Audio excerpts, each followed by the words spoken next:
Hi, everyone. This is Amber Fascio, the Lifestyle Architect, and you can find me exclusively at amberfascio.com as well as on Facebook and Instagram and a number of other social tools. Sorry about the little delay in getting started, but our previous live broadcast, I couldn't get it started. So, be aware that when you make comments, we can go ahead and we can take them there. Let me actually take this off of the screen so that it's not in the way. So anyways, for those of you who are joining me tonight, a little bit about myself. I am very passionate about helping working professionals incorporate health and wellness into their very busy lives. And the reason why I'm very interested in that is because I used to be in corporate America for close to 10 years. And when I would work with other people, what I began to notice is sort of a stream of comments that went like this. I would love to be like you, but I don't have time. I don't have that kind of discipline. I can't do this and I can't do that. And that really encouraged me to take a deeper dive and say, you know what? It's really not that hard. So let me take the collection of all of my practices and go ahead and distribute that to the world. So every single week on this particular broadcast, which is called Suit to Sweat, I am going to give you a few of my secrets on how do you stay on plan and how do you incorporate health and wellness into your daily routine. And specifically tonight, we're going to talk about nutrition and fitness and how you can make those two things work for you on a daily basis. So if you can hear me, just go ahead and let me know. I want to make sure that all this equipment is working out for you guys. And of course, if not, I can go ahead and change it. But I want to make sure that you guys can actually hear what I'm saying. So if you can hear me, let me know. Okay, sounds like the sound is working out well. So in the first half, we're just going to address nutrition. And in the second half, we're going to talk about fitness. So I have a few rules that I like to talk about in regard to fitness. Rule number one, never, ever, ever go anywhere without your food. So if you're going to work, make sure that you always have something packed and ready to go. You want to make sure that you either have snacks or a full meal with you at all times. And the reason why I always keep my food with me is because when we don't have food, guess what happens? We binge. So I know there have been many days where I go to work all day and then I don't have anything to eat. And then I come home and I used to have a ribeye. That was sort of my end of day pleaser, is that after I've sat there all day long, starving, all I do is think about what it is that I'm going to eat. So if we want to prevent binge eating and we want to make sure that we're getting the right things into our system, we want to make sure that we pack it, put it in the car, and take it with us everywhere we go. Because if we have the food that we're supposed to eat, then we're less inclined to eat things that are not on our specific diet plan, or not necessarily not eat the wrong things, but we're also going to eat less of what we shouldn't be eating. So if you're full all the time and you're making sure that you're continuously nourishing yourself, then we're not going to go out and eat the wrong thing. So always pack your food. And I also want you to think about it this way. What does a mom do with her toddler? If you've ever seen a mom of a 3-year-old, she doesn't go anywhere without any food. Why? Because if that toddler has some sort of issue, then what's going to happen? It's going to be like World War III. So why do we treat our children any differently than we treat ourselves? So we should always have food on us, no matter where we go. And if you're worried about, hey, is the food going to spoil, or what I'm going to do with my food all day, or it's Louisiana, having food around me, in this heat is a problem. What you do is the night before, freeze your food, and then you put it into your little lunchbox. And if the microwave is not available to you, you sit it out until it thaws out for like lunchtime, and then you can go ahead and eat that. But those are some simple things that you can do to kind of make sure that you're always getting the right food. So if you're packing lunch for your kid or dinner for your kid or snacks for your kid, go ahead and do the same for yourself. And of course, we want to make sure that we're packing the healthy and nutritious thing, which if you've ever have any questions about the right things that I should be eating, go on over to my website at amberfascio.com, book yourself a free little discovery consultation, and I'll be happy to give that information to you free of charge. But don't want to spend all the time on the actual chat tonight talking about that. That'll be a discussion for a different particular week. Okay, then rule number 2, if we're going to pack our food, then naturally we need to make sure that we are prepping our food. Now, the number one complaint that I get when people talk about prepping food is, Amber, I don't have time to prep food or to put all of this. That's so much work and da da da da da. So this is a practice that I encourage you to do. I encourage you to take sort of a journal and to track all of your minutes throughout the day. Track everything you do. Track how much time you spend watching TV, how much time that you spent lounging around, how much time that you spent driving to the fast food restaurant. And if your fast food restaurants are anything like the fast food restaurants in my hometown, you'll know that they're, with the exception of Chick-fil-A, you know that they are incredibly slow. So it could take me anywhere from a good half hour or so just to get through the line at McDonald's to get my food and so forth. I have gotten it down after about 2 years of prepping food now. I can cook all of my food for the entire week in 30 to 45 minutes. And I'm not joking about that. You know, we'll do a class on that as well. But you can prep all of your food in a very short amount of time and be done for the entire week. Now, I know some people who cook every single day. They cook a fresh meal and it could take about an hour or so. So do that times 7. You're spending 7 to 8 hours cooking every single week versus the person who learns how to prep. They can do it in 30 to 45 minutes, get it completely done. And if they don't do the prep themselves and they have a way to delegate it to someone else, well, then that's even less time. And there are multiple ways that you can take that service and push it out. If you don't have a meal service near you, there are a lot of grocery stores or restaurants near you who will prep your food in a certain way. And I'll give you an example. I really like grilled chicken. I don't always have time to cook my grilled chicken. So particularly when I had a full-time, very, very busy job. So I actually would go to this little restaurant near where I lived. It's called Zia's. And what I would do is they had a catering menu. And so I would say, hey, I'd like to get the chicken breast off of your catering menu. And oh, by the way, can you cook it without butter? And they would always tell me, yeah. And they would even sometimes take the seasoning off of it if I requested that, because sometimes I would season my food myself. And so I would get the chicken exactly as I needed it. And the only thing that I needed to do when I got that chicken home was put it on the scale and then separate it into bags. Problem solved, lots of time saved, and most importantly, now my food is done for the entire week. I also used to do that at Whole Foods, and I used to do that at a number of grocery stores. Just walk in. Sometimes the service is not on the menu or on the wall or listed as a service that they do. Sometimes you just have to ask and just say, hey, I need this item. Can you cook it this way? And how much will it cost me for you to do that? And so those are for my folks who have a little bit more money to spend and who are willing to send that service out elsewhere to get it done. If you don't have a lot of time to spend, I have a little new wave oven. I put everything in there, all the layers, the whole 9 yards. I am done with all of my food within 35 to 45 minutes. I kid you not. Sweet potatoes, the chicken, the whole 9 yards, all in that one container. And it's a very easy thing to do once you learn how to prep. And so I tell people, when you're trying to make behavior change, it's a whole lot of changing your perspective and really trying different things. And then you figure out, you know what? That wasn't as hard as I thought it was. And so those are just some neat little tricks that you can do to prep your food. The other thing that I do that I think some other people might do differently is sometimes I just get tired of eating a certain combination.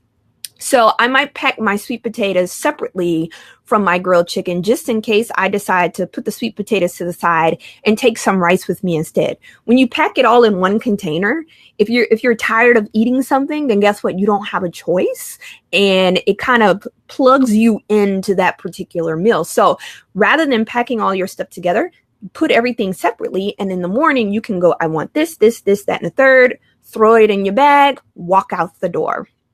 And I also found that meal prepping was also beneficial when I'm trying to save money. I went on a few vacations this past year, and I was sort of in the middle of a competition prep. Had to but I had to make sure that I stayed on diet plan. And one of those trips that I went to was Las Vegas. So I actually took my food with me on the plane, frozen, took it to Vegas. I kid you not, I only spent $70 on food that night in a city that that you could spend much more than $70. So for that entire week that I was there, $70 fed me the entire week. It was a great money saver. Now, granted, if I ever go back to Vegas, I'm not bringing my food with me. I'm actually going to go out and enjoy the food that they have there. But in that particular instance, I was in a meal prep, not meal prep. I was prepping for a competition, so I didn't have a choice. But if you're going on vacation somewhere, meal prepping can be something that saves you a ton of money when you learn how to do it right. So if you have any questions about that, feel free to put your comments right here in the section below. I can see them all whenever you guys put them there, and I'll be happy to answer them during the broadcast. Okay. And then finally, going into my next rule, whenever you have a company gathering that requires you to bring food, sometimes we have get-togethers, we have potlucks and so forth. Why not be the person who brings a healthy option? So when I started on my fitness journey, I didn't do it for anyone other than myself. And I didn't realize that other people were watching me. So as I began to change and I began to lose the weight, because for those of you who don't know me, I've actually lost 40 pounds. So as I began to lose the weight, other people were watching me, and I slowly started to notice that other people around me started to change their habits as well. So one of my colleagues, he used to drink a lot of, he used to drink almost like a 2 liter of soft drinks a day. And then that's not kidding. He actually did. And one day he came in cold turkey and just stopped drinking them altogether. And I didn't even notice that he did that until one day he said, I've been watching you, and it really inspired me. And he said, I realized that it was way too much. And so I cut back significantly. And I thought to myself, wow. So now he's creating an environment that gives back to me, because now I'm in an environment where I'm not being tempted by things that are not good for me. So do understand that the things that you do eventually rub off on other people. I mean, people may not change completely, but they will be willing to work with you and to kind of, maybe try out some of the things that you're trying. So be the person who brings the healthy dish. And then you might find people are less willing to put donuts in your face, because we all got a Jan in the office who loves to put donuts right outside of your office and say, hey, you sure you don't want this? So it took about 2 years for people to stop asking me if I wanted the donuts, if I wanted the cookies, if I wanted all the leftover food from all of the meetings, but eventually they got the point. So those are just some easy ways that you can stay on your diet plan when you're at work. And I should point out before we leave that topic, one other thing that you can also do is not only bring your food to work, but when you go into those closed door meetings or you're going elsewhere, make sure you're also taking your food with you. Some of us are a little ashamed to eat our food in front of other people, but hey, you're doing this journey for you. So yes, I have sat in meetings with presidents and with CEOs, and I have pulled out my food when it's time to eat, and I've eaten my own food. I'm not afraid to say, I'm sorry, I can't eat what you're serving. And so we have sort of this social thing that we say, hey, we've got to eat the hostess's food. And I'm like, not if the hostess's food is killing you. So don't be afraid to bring your own food in and to eat it and to make sure that you stay on plan. And then finally, the last thing, I almost forgot this point before we leave this section.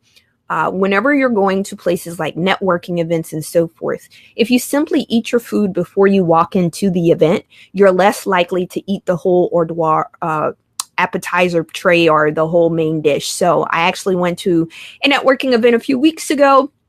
I sat in my car, I ate my food, and then I walked up. I think I ate one little appetizer because I just wanted to taste it, and I wasn't tempted to eat anything else. So it's a great way to keep yourself from going out and eating everything, because one little appetizer turns into another one and so forth. Okay. And I see I got some comments. Thanks, Lee. I appreciate the comment. Thank you. Thank you. Thank you. Thank you. I appreciate it.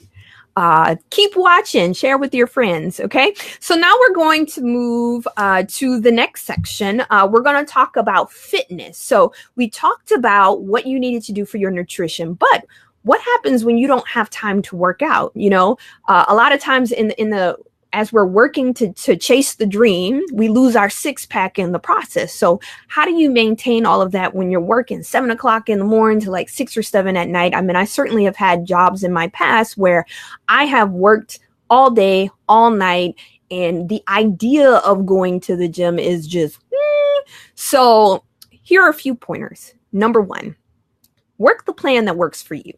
So when I first started my journey, I actually used to go to the gym around midnight because that was the only time that I could get it in.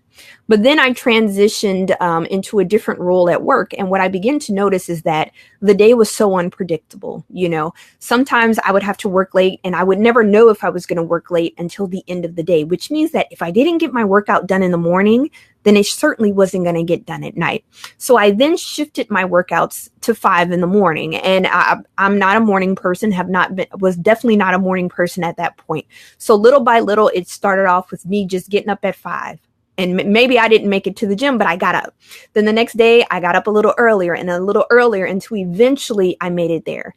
Some other things that I did was I actually signed up for classes rather than just going to the gym, because once you put your money down on a class, it forces you to go there because you don't want to lose your money. Okay, so I did a few circuit classes at 5 o'clock in the morning just to get myself ramped up and ready for a 5 o'clock workout. And now I can get up at that time, no issue, and just go to the gym on my own without any prompting. So sometimes it's a slow transition. You know, don't be mad at yourself if you don't get there right away or if something doesn't happen right away. Understand, take the baby steps little by little. Eventually, you will get to the place that you desire. So keep tricking, keep going. Eventually, you will get there. But the morning workout works better for you than sometimes that afternoon or late evening. The other thing that worked for me too was that lunchtime hour is a great time to go to the gym. One, because it's not totally full at the gym. And if you have a gym near where you work and they have a shower, you can pop in there for lunch, do a quick 30 minutes, get in the shower, and then go back to work. It may sound unrealistic, but I used to enjoy my lunchtime workouts because it would break the day up. You know, it's like I'd work in the morning, go to the gym, and then the rest of the day became a little bit easier. So if you're having a rough day at work, going to the gym at lunch is another great idea. Now, let's say you can't go to the gym at all and you've still got to find a way to get it done. I suggest, especially for my desk dwellers, the people who have an office job and who are in an office, keep yourself some really light dumbbells in your office, as well as sometimes you can get the resistance bands or some of the TRX bands that you can have in your office. And when you're sitting on all of these long conference calls, we have all been there, the conference calls that go on for days or for hours, where you have nothing to do but to listen, it's a great opportunity for you to get up and move. Moreover, it keeps your mind active and engaged, believe it or not, in the actual call versus just sitting there and dozing off and hoping that nobody says your name because you know you have no idea what's going on this conference call. So making sure that you have those tools at your desk, you can get a little workout in right there at the desk. And it's also good for your body because 1/3 of all workers' comp claims come because people are a result of people being sedentary. So if you're in the office and all you do is sit all day long, it's a very good idea that every once in a while you get up and move. Okay? Some other things that you can do when you go to work: avoid the elevators. Make sure you take the long route to your desk. I used to have this thing where the coffee pot was on the other side of the building from me. So I would walk back and forth from the coffee pot, take a nice long gingerly roll around the office. People thought I was weird, but I said, hey, I'm just getting my steps in my 5-inch heels. How you like that?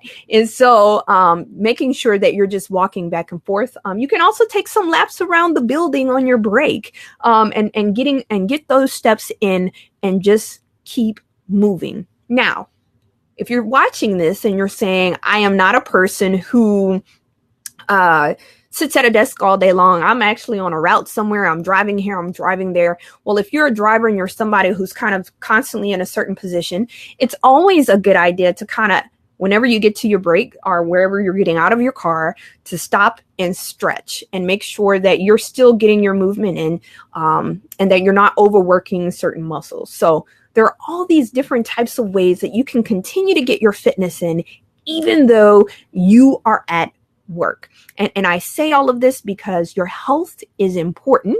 You cannot enjoy all of the money that you're out here breaking your neck for if you end up being unwell. And that sort of was a story for me. I worked, I was a desk dweller. I sat at a desk all day long.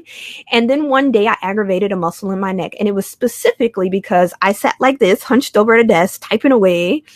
And that resulted in me having weak posture muscles. And I can tell you, you guys, I've had 2 knee surgeries from playing soccer, and that was the most painful injury I have ever had. So don't be like the old Amber, be like the new Amber, and make sure that you're always moving, that you're always doing what needs to happen in order to maintain your health. Because I'm going to tell you right now, if you get sick or something happens to you, your company will replace your job. 9 out of 10 times, they will replace you with someone else.